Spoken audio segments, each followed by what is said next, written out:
When James Leininger was just 2 years old, his behavior already seemed strange and frightening to his parents. It took them several years to find the reason for the boy's behavior. And when the reason was found, they couldn't believe it. The only plausible explanation was that the boy is the reincarnation of a fighter pilot who died at the end of World War II. After watching the video, tell us your opinions in the comments. Enjoy.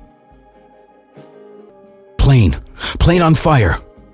These are the screams that came from little James's room and woke up Andrea and Bruce Leininger almost every night.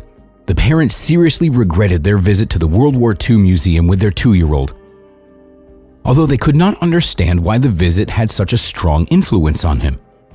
There was a huge hall full of fighter planes, but there were no scenes of violence, no pictures of disaster. Since the visit, the boy developed a serious interest in airplanes. At night, he began to struggle with nightmares more and more often. It was as if he was desperately trying to get out of some kind of an invisible shell that was squeezing him from all sides. He screamed heart-rendingly, "Airplane crash, plane on fire, little man can't get out." The Leiningers' family doctor was puzzled. Nightmares and night terrors are common for children, but usually this phase occurs at about 4 years old. James's nightmares began much earlier and recurred with frightening consistency. The doctor advised the parents not to panic. In case of a night terror, he advised them to take the boy into their arms, to speak with him quietly and gently in order to try and calm him down, as well as to ask him to give detailed descriptions or even draw pictures of his disturbing dreams. Even though James experienced more and more nightmares at night, during the day he gave the impression of being a generally happy and healthy child. This phase, however, lasted only for a limited time. Soon, the strange behaviors also started to occur during the day. One time, Andrea showed her son a model airplane in the window of a toy store and said that there was a bomb under the pilot's cabin. James responded confidently, "That's not a bomb, that's a drop tank." When he went on a trip with his parents, the boy amazed Bruce and Andrea by how professionally and confidently he observed the planes standing on the airfield. Bruce said proudly, "He's a genius." But Andrea was getting more and more worried. One night, James had a particularly bad attack. It took a long time for the boy to calm down in his mother's arms. Following the doctor's advice, Andrea asked him, "Who is the man that can't get out?" James replied, "Me." "What happened to your plane?" "It caught fire and fell." "Why did it fall?" "It was hit." "How?" "Who hit you?" asked Bruce.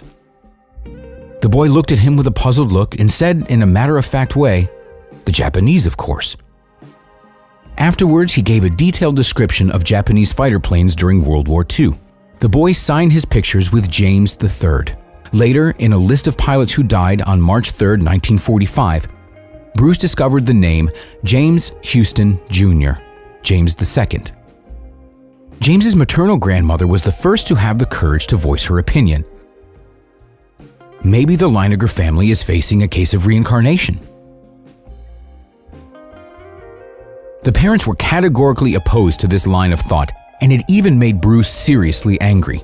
As a Christian and a rational thinker who worked as a director of human resources at an oil company, he did not want to hear about what he considered to be stupid superstitions. He said that tales of a previous life offended rational thought. He did not give up on finding a rational explanation for his son's behavior. In order to achieve this, he began to ask the boy more detailed questions. "Do you remember the type of plane that the little man flew?" "Corsair," answered James without hesitation.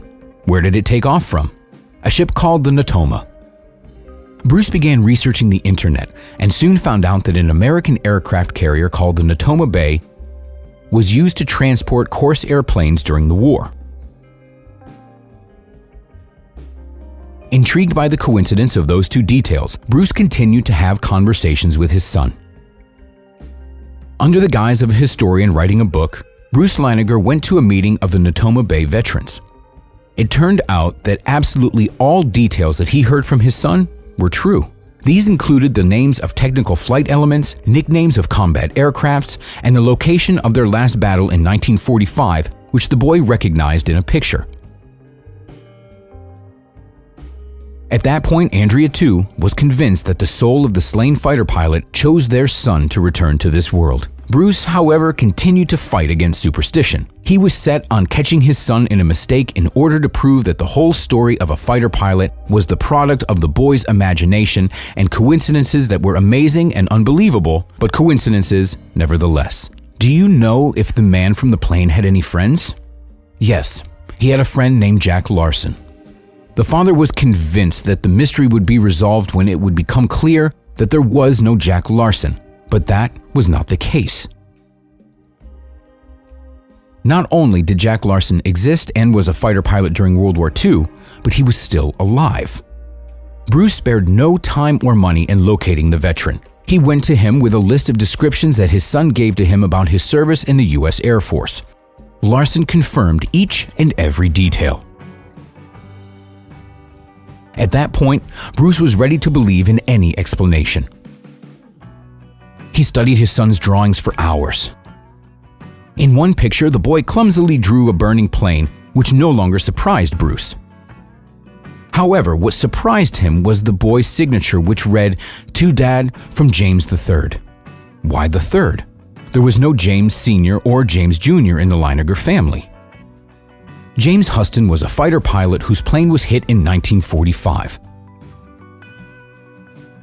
When Andrea took over the initiative, she turned to a psychotherapist named Carol Bowman, who was the author of a best-selling book on the manifestation of reincarnations in the behavior of children.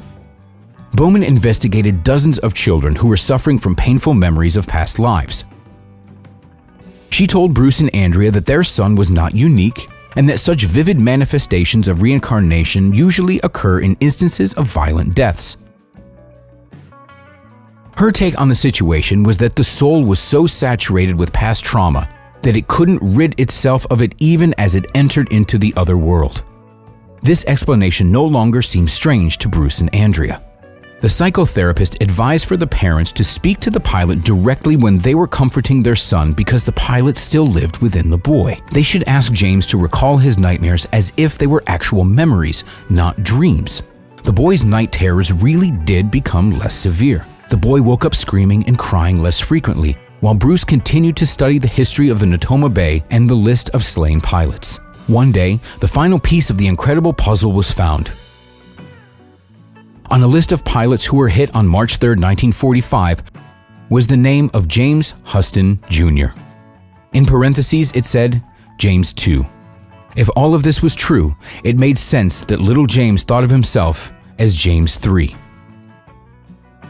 In 2004, when James Leininger was 6 years old, his story was featured on the front pages of major newspapers and gathered a huge audience on primetime on ABC. One of the most fascinating scenes was the Leiningers' family visit to Anne Barron, the sister of the late James Huston Jr.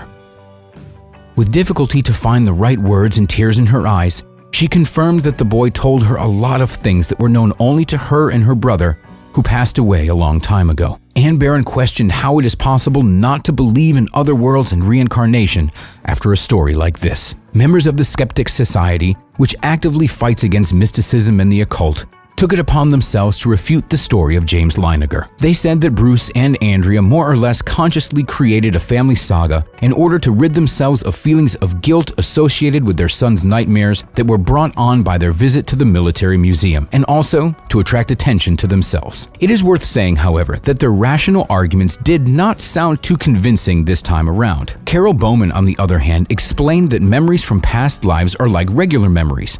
Events, places, and objects can force images or sensations from the past to re-emerge.